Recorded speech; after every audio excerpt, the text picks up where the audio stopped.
All right, so today we're starting on the next module, the next topic, which are strings. And we've been using strings up to this point to print stuff. Anytime that you want to use printf, you provided a string using double quotes. But now we're going to learn about it a little bit more detail and a little bit more depth, and we're actually going to start manipulating strings instead of just printing them out. So in C, strings are ordered sequences of ASCII text characters. Hopefully you remember the ASCIItable.com, right? These are the usual printable characters here a capital A through Z, lowercase a through Z, the numbers and stuff like that, as well as special characters over here that are not necessarily printable. For example, bell, right? It would ding on a terminal or something like that.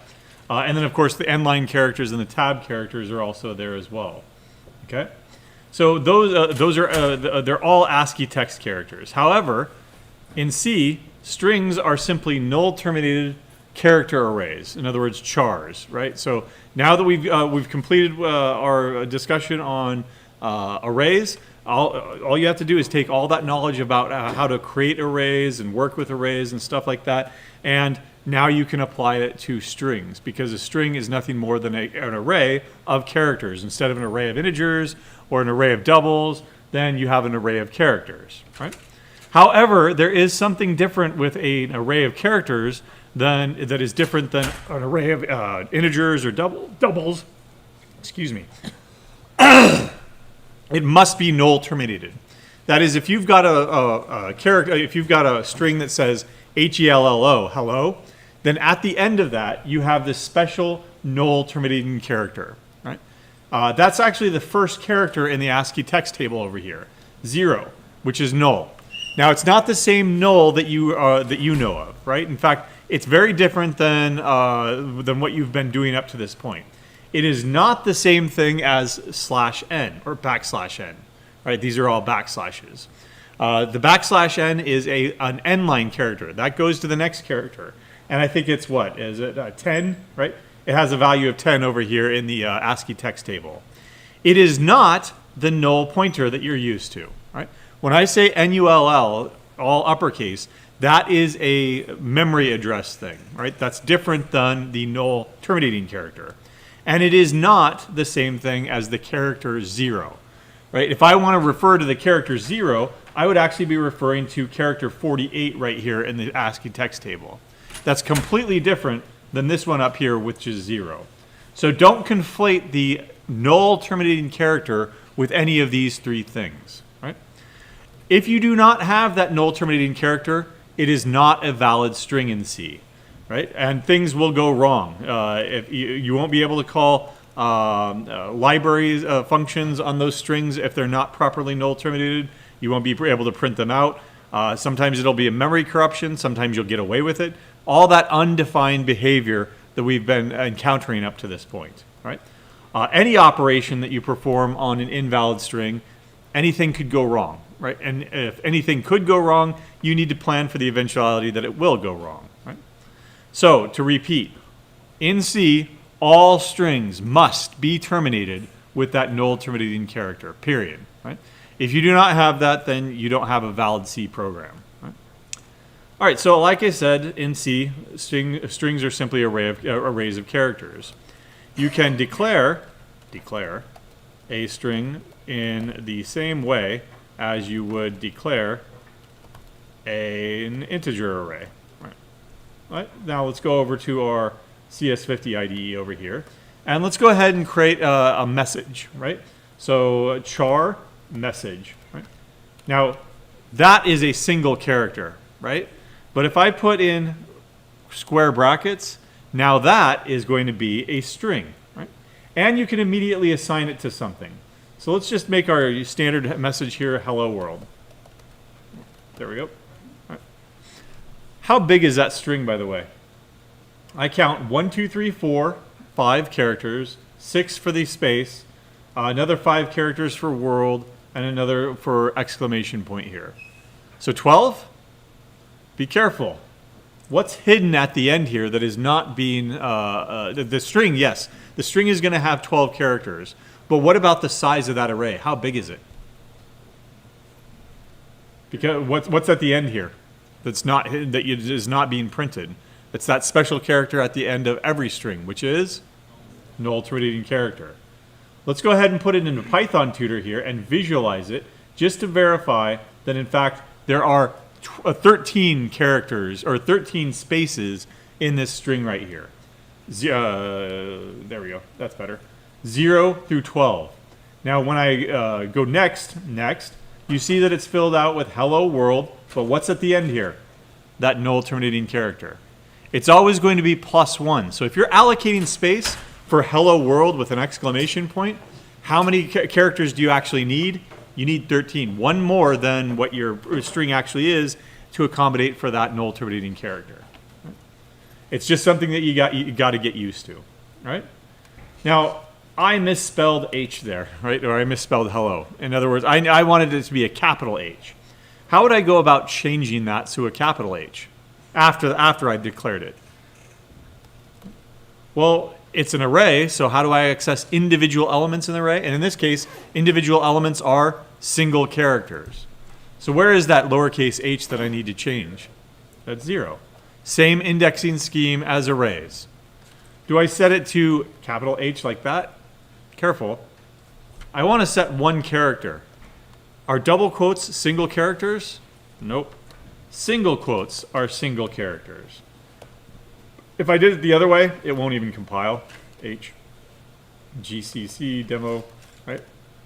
It'll compile. It'll just compile with a warning here, right? That's probably not what you want. So, capital H, there we go. Now let's go ahead and print it out to make sure that it actually worked. Printf, message is equal to, my placeholder for strings is going to be %s, right? And I'll print out message. And I'll go ahead and print it out before and after, proving that it has been changed. We haven't run this yet, so a.out. Right. There's the first run with lowercase h. There's the second run with uppercase h. That tells me one thing. That tells me that in C, strings are mutable. Right? That is, their contents can be changed. This is not always true of most programming languages, or many programming languages, actually.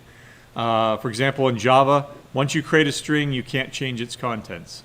And that's actually a very good thing because that's the opposite of mutable. It's immutable. If it's immutable, that means it's thread safe. And hopefully you've been going through the PDC modules at this point. If not, you need to start and get them done before the Thanksgiving break. That would be my recommendation. But you'll see that you can have multiple threads. So if I've got a thread over here and a thread over here, in other words, multiple processes trying to access the same data, well, what happens when this one comes in and changes that data as this one over here is reading it? You've got now what's called a race condition, right? There's one thread that's going to beat the other thread or something, right? In any case, you've got a problem. And that problem is solved if you make this data immutable, unchangeable.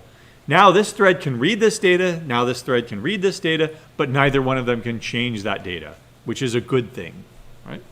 Unfortunately, in C, they are mutable, and so their contents can be changed. Right? You do need to be careful, though. What if I wanted to, say, change message of, say, I don't know, how big did we say it was? 13? So let's go ahead and make 12 equal to another exclamation point here. In other words, I wanted to really emphasize it. Hello world with 2 exclamation points. Am I going to get away with it or not? Right? GCC. Let's find out if I actually get away. I do get away with it. But if I ran this through Valgrind, what would Valgrind tell me? Hopefully it'll tell me that there's an error. Oh, it didn't. Okay, so I'm messing up my own memory, and Valgrind is saying that's perfectly fine. But is this a valid null terminated string anymore? Let's find out through Python Tutor, right? Or through this visualization. I shouldn't be calling it Python Tutor. That's what it is, but we're not doing Python here. Right? So let's walk through this program right here and see what happens. Right? So we've got hello world. We make the lowercase h into an uppercase h, print it out, and everything's fine. All fine up to this point. But now, what has happened to the end of my string? Does it have a null terminating character at the end anymore? Nope. So is that a valid string anymore in C? Nope. And so I'm going to get undefined behavior. Here, it's happy with it, right? But I can almost guarantee you that if I made another message, in fact, let's go ahead and make another character array here, my name, say, I don't know, 20, and I'll put in my full name here. There we go. Is that enough room, 20 characters, to fit my name? Probably, I don't bother counting them up. I think there's 27 in there or something, right? But can I even have a string with 20 characters here? Careful. One of them's got to be that null terminating character. So how many characters could I actually put into that string? 19. Right? And the compiler here will catch me on this. Right? As a warning, initializer value of character is too long. Let's find out what happens there. Right? Ah, there we go. It's finally showing up as corrupted memory. What are those strange, mysterious symbols? Question marks, yeah, in diamond, right? Diamond question marks. Do you see that anywhere on this ASCII text table? No. What's going on here is it's probably one of these, it's probably ending up as one of these unprintable characters, corrupted data. And ultimately what happens is that, it tries its best to interpret that data. And when it gets printed out like this, it looks like garbage. Right? So we've definitely got corrupted data here. So let me go ahead and change this to be 100. Now that's more than enough to hold my name. Right? So let's go ahead and print it out to make sure it works. Hello, you, name. There we go. All right. There. Now 100 is way more than I need for this, right? So what does it end up looking like over here in the visualization? Go ahead and get rid of all this and visualize this. In other words, I made it bigger than I needed it to be. It's way bigger than it needed to be. So when this actually gets initialized, there we go. All right, there. What's after it? A whole bunch of null terminating characters. Cross your fingers and hope that it's filled with null terminating characters. It's not always the case. We've seen instances in which arrays that are created have garbage values in them, right? Let's go ahead and see what it looks like when we print out all of those values. I couldn't get it to work this morning, but there's no guarantee of that. Name sub %d is equal to %c. I'm going to print out, we need a for loop here, sorry. For int I equals 0, I is less than 100, I plus plus. And let's see what this actually gets printed out here for I and then name sub I. There we go. GCC. This might just be the compiler saving me from myself. Yeah, it looks like we got lucky and it filled it in with a bunch of null terminating characters. All right, fine. All right. If I bump this up to 1,000, come on, you can't be doing all the work for me. Okay, apparently it is. Null terminating characters everywhere. How can I tell that they're null terminating characters? Nothing gets printed, right? If you want to, you can go ahead and print out the ASCII text value of this by taking the same thing and printing it out, but as a integer here. There we go. They're all zeros. Why? Because of that ASCII text table, null value right there is 0. Okay. All right, so I didn't get it to break. Unfortunate. 100 and 100. All right, let's kick it back though. But I can manipulate it. So, for example, what if I added something at the end of my name? I don't know how big this is, but I could say set this equal to 27 is equal to an exclamation point here. Let's just do that. And then let's print out my name again. I think that that'll work. Let's find out. Okay, no, it's 26. There we go. So you can add stuff here, and as long as it's padded out with null terminating characters, again, that's not always going to be the case.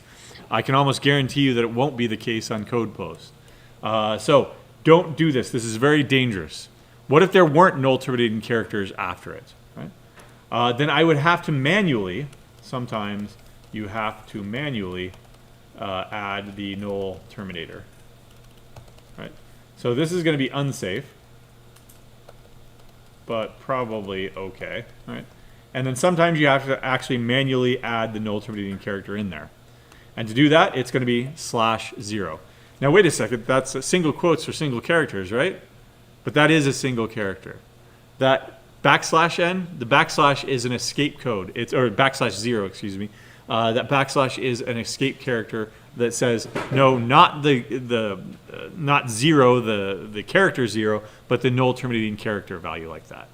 Okay. All right. So that's definitely safe. Yeah. Do the spaces count as characters? Spaces are characters. Yep.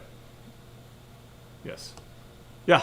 In a lot of for loops, you do I++, and the textbook prefers ++i. Is there any functional difference between the two? I is less than n, ++i. No, especially in this context, they're not different. There is a subtle difference in if you use it as an expression. So if you did something like this, array sub I plus plus versus array sub I or plus plus I, right? I don't like doing that because then you have to remember at the back of your head, what's the difference between these two? And I can tell you the difference between these two, but I might get it wrong because I never remember which one is which. One of them will retain the same value that it was before. One of them will be the new value. And whichever one, I have no idea, so I don't like programming like that because I don't want to have to remember that crap. And so I just use plus plus all the time and never use an expression like I just erased. Right? But it's not wrong to do it. It's just cognitive load is too much. Right? Keep things simple is my book. Right? So if we do it one way, just keep it. As long as you're consistent about it, we don't care. Yep. All right. All right, so we've seen that strings are mutable, that they always have to be null terminated. Oh, and then here's another trick that you can use. What if I just want my first name there? For example, names of CHRIS. So if I went with 5 and I null terminated that and print it out again. So what would it print now? Hello, Chris, instead of my full name there. Now, does that change everything else over here? No. All it does is it terminates the string prematurely. It basically cuts it off at that point. You can always restore it. Right? In fact, I'll restore it not with a null terminating character, but with a, I don't know, a big X here to show you the difference. Right? GCC. There. See, it was just that this was null terminated for a second, and then I set it back to big X, and you can see that everything else retains its value. Okay? So, null termination means the end of the string. Let's put this back in the notes here. Oops. There we go. All right. Strings are mutable. However, even though the strings are mutable, even though strings are mutable, their size cannot be changed, just like arrays.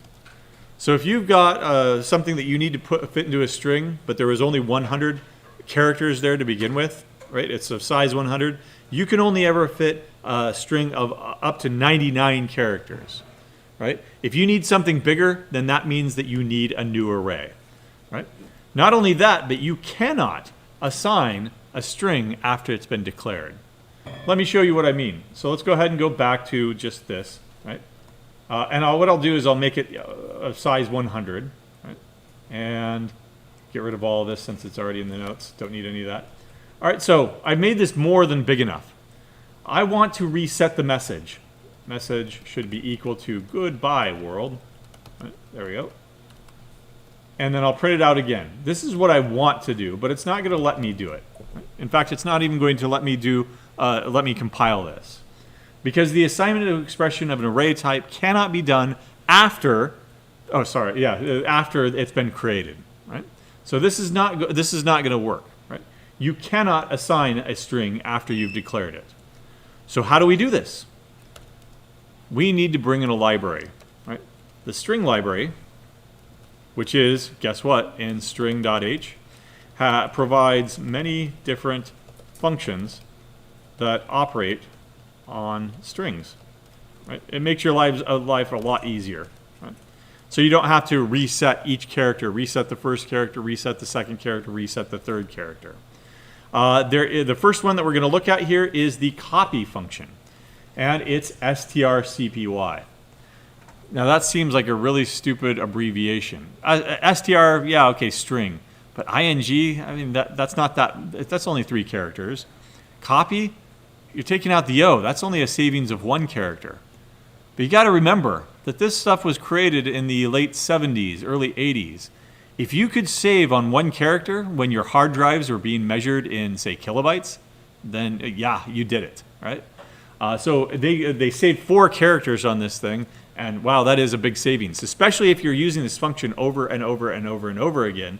The size of your source code, right, is really cut down if you can make those savings, okay? And we're still living with it today. So here is the full signature of this function. Don't worry about the return type. Pay attention to the 2 arguments here. There's a space here, so it takes a destination and a source, right? So it copies the contents of source into destination, right? However, it comes with a lot of assumptions. It is assumed by the function that destination is big enough to hold the source. It is assumed that the source is a valid, null, terminated string. If one of those assumptions is not correct, you get undefined behavior, and you get garbage results. Those diamond question marks, right? Corrupted memory. Okay. Again, if these are not true, then bad things happen. Ultimately, however, it does copy the null terminator character for you. Before we look at an example, what else? I also want you to notice here that there's another keyword that we've used before here, const. What does that tell you about the source string? Const ensures what? That it doesn't change. That the function does not change the source. It's going to copy from the source into the destination. However, the lack of const in the destination implies what? It will change. It will change the contents. All right? Anytime you see a lack of a const keyword, you just have to make the assumption that it is going to change. Okay? All right, so let's come over here and fix this code now. All right, so first of all, is that big enough to hold goodbye world? Yeah, it's more than enough. But I can't do it like this. Instead, I have to do it strcpy. I want to copy into message goodbye world. And now you know why it goes in the order that it does. The destination is the first argument. The source is the second argument. Because it's going to copy the second argument into the first argument. Just like the assignment operator. It takes the thing on the right-hand side and places it into the variable on the left-hand side.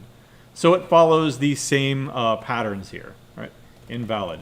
Cannot set a string after declaration. Right. And now this will work perfectly fine. No warnings here at all. No errors. And you see that the string is now changed. It copied everything over because this was big enough, and this was a valid null terminated string. Even though there's not an explicit null terminator here, the compiler takes care of that for me. Okay. All right. Great. There's another useful function. Is going to be strcat. Right? Cat stands for concatenation. Right. So you really do save a lot there if you just call it cat. Why not concat or con? There are functions that I think that there's already a function called con, which has a different meaning. Cat here means concatenation. It means to append the one string to the end of another string. Right? Okay. Here is the function prototype, and you'll see that it has the same pattern: destination source. It has the same assumptions. It has the same assumptions as strcpy. That destination is big enough to hold whatever you're trying to put into it, and that source is a valid null terminated string, right? It will take the contents of source and append, that is, add to the end to destination. Right? So it concatenates those two things. Okay, let's go ahead and take a look at this in practice here. Now I will do my name again. Let's say char name, right? And I'll set that equal to Chris at first. Right? Oh, and then I'll make it big enough. Let's just make it with size 100. Right? Now, if I just did strcpy Topher, because I want to add Topher at the end of my name for my full name, then what will that do to my name? Oops. Yeah, it will overwrite chras, right? Hello, comma, and then I will print out my name, right? And come on, cd. I lost my place. GCC. All right. Oops. Oh yeah. By the way, do I not have? Oh no. I already included the string library. Right. Looks like I did that earlier somehow, but whatever. So GCC demo. Uh-oh. Oh, Topher. Oh, I need name and then Topher. There we go. All right. Didn't type it. Hello, Topher. Right. Well, my name's not Topher. If I'm going to want to preserve the original string and then just simply add to the end of it, I need to use strcat instead. Right. GCC. Run this. There we go. Hello, Christopher. Right. What if I wanted to append my middle name? strcat into name. Michael. There we go. Careful. There's no space there. Right? So what is the solution? I put space in one of them or append a space, right?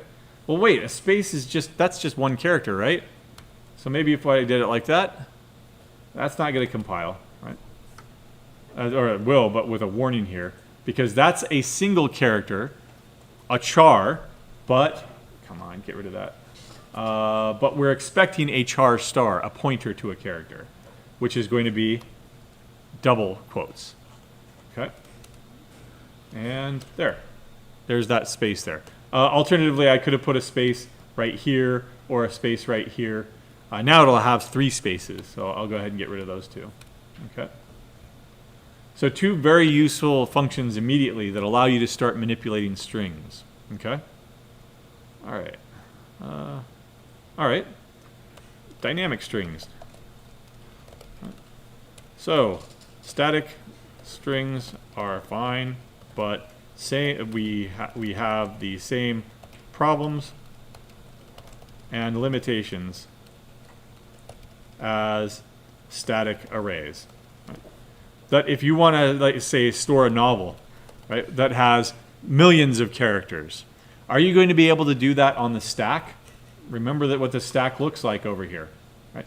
You've got stack frame on top of stack frame on top of stack frame. Let's even just try it. Right? Let's go ahead and get rid of all of this and say that our message is our novel, right? And we've got millions of characters here. 1, 2, 3, 1, 2, 3, 100 million characters. And I don't know what it is, whether it's going to be, because I haven't written my novel yet, so, but I want it to be that big. And then I can say novel, actually, let's start it out with equals once upon a time, ... There's the start of my novel. And let's print it out. Printf. My novel is equal to %s novel. Right? Now, is this going to compile? Yeah. Is this going to run? Yeah, is this going to run? I put in 100 million, right? Yeah. 100 million characters. 1 byte per character. So 100 million bytes. How much is that? 100... Come on, 100 million bytes, yeah, bytes to, I don't know, megabytes? How big is that in megabytes? That's 100 megabytes, right? Actually, it's slightly less than 100 megabytes. They're getting it wrong there. But there we go, there it is, 95 megs, right? Is this going to run? How big is that stack space again? Do we all remember? I think 4 or 5 megs, or 4 or 8 megs at most. I'm going to get a segmentation fault. So what's the solution here? Just like declaring something that has 100 million integers or 1,000,000 integers, I'm not going to be able to fit that here. I cannot use a static, cannot use static strings for large strings. So let's go ahead and change this. Char novel. Now that is a pointer. I can call a function to allocate 100 million bytes. Right? What is that function called again? malloc. Right? And up to this point, we've been using it for integers and doubles, and now we're going to start using it for characters. malloc. Well, how big is a character? 1, but don't write that, right? Size of char. How many of them do you need? Go ahead and put that into a variable there, because you need to do your own bookkeeping sometimes, even with strings. Int n is equal to 100. 1, 2, 3, 1, 2, 3. There we go. Times n. Right? Now I can put in once upon a time. I can say strcpy into novel once upon a time. And now I can print it out. This will actually work and run. Right? My novel equals once upon a time. I didn't put an inline character in there. Right? Now I just have to finish it. Right? So, dynamic strings. Well, wait a second. The size of that array is what? 100 million? But is that the size of the string? How many characters are actually in that string? Let's find out. Let's use another function called strlen of novel. What do you think that stands for? String length. That'll tell me actually how many characters are stored in there before the first null terminating character. So printf length of string is going to be %d and the line and m. Right. That means that however many there were, once upon a time, ... there are 19 characters there. That does not include the null terminating character. Right? strlen computes the length of a string, not including the null terminator. Okay.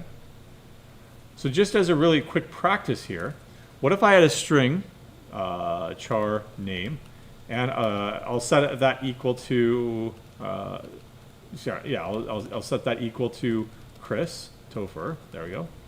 Now what I want to do is I want to make a copy of my name, char copy of name. Right? And I'm going to do that dynamically. Right? I don't know how big this string is up front. Right? Maybe it's passed into a function. In fact, we'll write this as a function here in a moment. I want to make this equal to name. Now, that is a way to do it. It will probably run without any problems here. Let's go ahead and printf copy of my name is equal to %s, and the line to make it look pretty. Copy of name. Right? In fact, I know that this will work, and I know that it will print out Christopher. But what kind of copy is that? Do we remember from when we covered our arrays? There's two different types of copies. There's one where I have two completely different copies of an array, and one where I have two references to the same array. Right? Which one is this one? This is a shallow copy. Right? That's not what I want. Right? I want a deep copy, shallow copy. Right?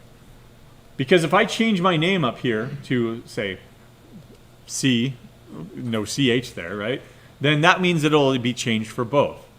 So instead, let's make a deep copy. Copy, right?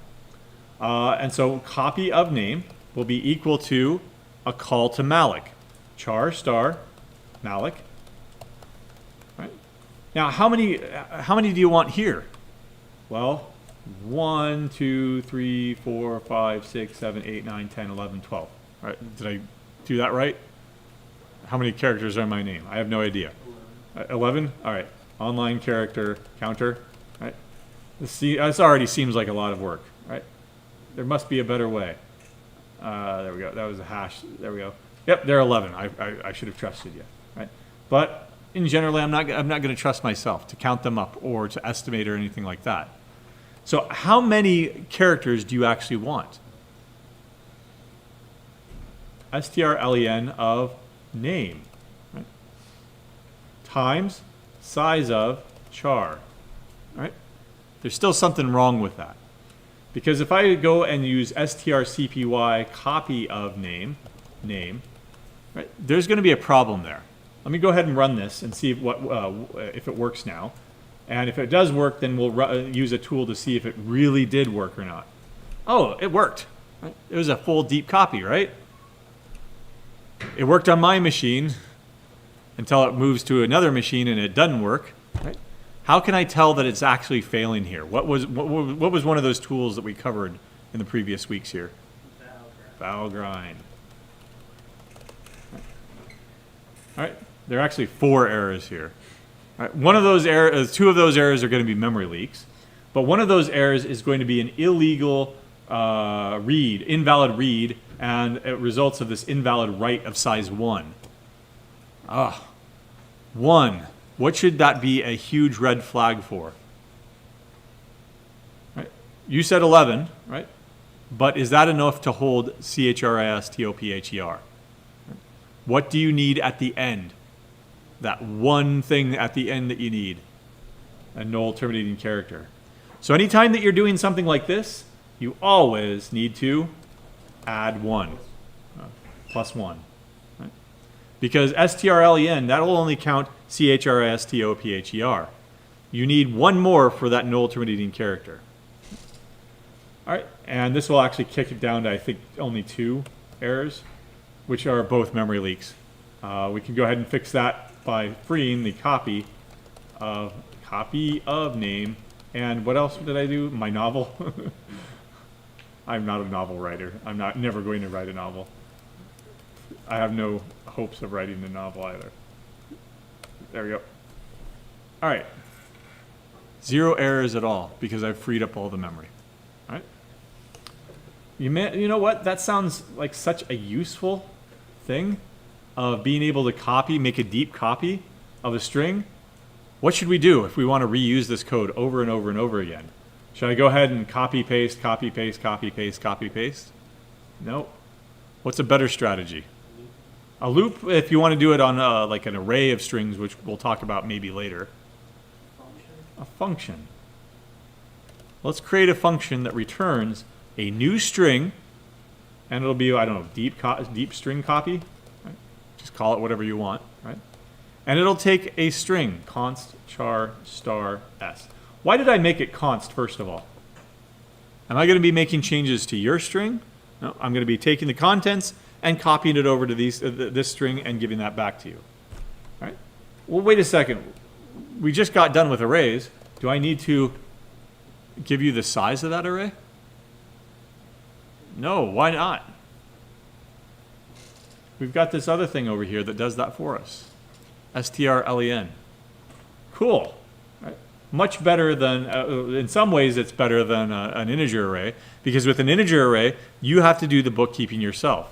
But with a string, you are relying on that null terminating character to do the bookkeeping for you. Right? I'm going to go ahead and just steal this code right here, put it right here, copy, I'll just call it copy, right? And not name, but s, and then copy into the copy s, and then return s, right? Or the copy, sorry. There we go. So 3 lines. Now I've got my own deep copy of a string. I don't have to do this over and over and over again. Anytime that you want a new deep copy of name, now we can go ahead and call this function for it, and it does it all for us. Really useful. GCC, it should still work. Oops, copy where? Oh, char star copy. There we go. And I just want to run it plain without Valgrind there. Right. If I ran it through Valgrind, it would probably say that there are no errors still. Hopefully. Yay. Okay. So strlen. len, can be used to determine the size of a string, right? Or the, not the size, I should say, but the length of a string, because that's in the name, right? It returns the number of characters, not including the null terminating character. Okay. We have time to do one more exercise here. Right? Let's go ahead and write another function here. Right? And I'll describe this function using doc-style comments, which everybody should be doing at this point. Right? Converts the given string so that all characters are uppercase. For example, if I gave it hello, then it would convert it so that it becomes hello, right? All uppercase there. What could I call this, first of all? What's a good name for this function? A what? Sorry, I can't hear. Oh, no, okay. If it was always hello, sure. But what if it was goodbye? Then goodbye. Right. Capitalize? Right? Or to upper? Maybe that's another to uppercase. That's another nice function name. Is that already a function though? In another library? Yeah, hold that thought. Not the way that we're going to write it, but we are going to use a function that does something like that for us. Right? I'm not going to return anything because I'm going to be making changes to your string. And what is a string? It's a char star, S, or str for short. Right? S is even shorter, so I'll do it like that. Right? Okay? So, how do I go about doing this? I need to manipulate every single character. And if this is a lowercase character, then I'm going to make it into uppercase. Right? So for int I equals 0, I is less than something, I plus plus. How do I iterate over each and every single character? How do I know when to stop? Right? There was no int n provided here. Why? Because we have a tool that tells us how many characters are in there. strlen of s. Right, there we go. Now, if s sub I is lowercase, then I will reset s sub I to its uppercase version. Right? And I'm going to use, now here's where I'm going to use this as an opportunity to bring in what's called the C-type library. Right? There we go. There it is. Some of you have already used it before in Zybooks, but there's a whole bunch of things here. These do not operate on strings. These operate on single characters. For example, if I gave you this character, and it's using integers here instead, but you can this function checks whether or not the passed character is alphanumeric. In other words, it's a lowercase a through z, uppercase a through z, or 0 through 9. If it's punctuation, it'll return false. That's all right. We've got another one over there. Is punctuation? Checks whether or not it's a punctuation character. Checks whether or not it's a lowercase character. Is lower. Right? And then you've got conversion functions. Convert it to lower, or convert it to upper, topper. Right? So we can use those in our program over here. Right? If s of I is lowercase, is lower. Right? If that's the case, then I will reset s of I to be to upper of s of I. Now you can make this even more efficient because you don't even really need to make this check. If one of them is an exclamation point, then the uppercase version of an exclamation point is still an exclamation point. If it's already an uppercase letter, uppercase H, then it remains an uppercase letter here. So you don't actually need this if statement here. Right? But let's see if this works. Right? My novel. So to uppercase of novel. Oh, I can't do it before I freed it, so let's do that up here instead. And let's go ahead and print out my novel now. Right? See if this works. Right? GCC. Oh, there. If you're going to use a library, what do you need to do? Include it. There we go. Include. There we go. And let's run it. Hey, there we go. Once upon a time. So you can do string manipulations and string processing using these basic building blocks. The C string, the string library and the C type library can both be used. And we've only touched the surface on the string library. If you look at the string C library, you'll find that there are maybe a dozen or so functions that you can actually call. I don't want that. I want the actual, I don't want tutorials point either, but that's at least better. There we go. So you've got all these other functions that you can use. strncat, which we'll cover next time. There's one that we already covered, strcat. strcmp, which is comparisons. Copy, ncopy, which we'll do next time. And there's our strlen, right? And then a bunch of other, so 22 different functions that you can use at your disposal here, right? Okay? All right. One other thing that I wanted to mention before we leave here. I've been doing this because of demonstration code, right? If you were to turn in this code as is, as an assignment or something, there's a lot of cruft here, right? For example, am I using the time library? No. Am I using the math library? No, no, no.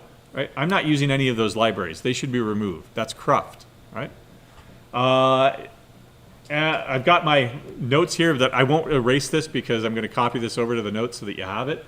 But this is cruft as well, right? It should go away, right? Make sure that you're not leaving cruft in your actual code, right? And this is also cruft. To do, write a to uppercase function. That's just a reminder to myself.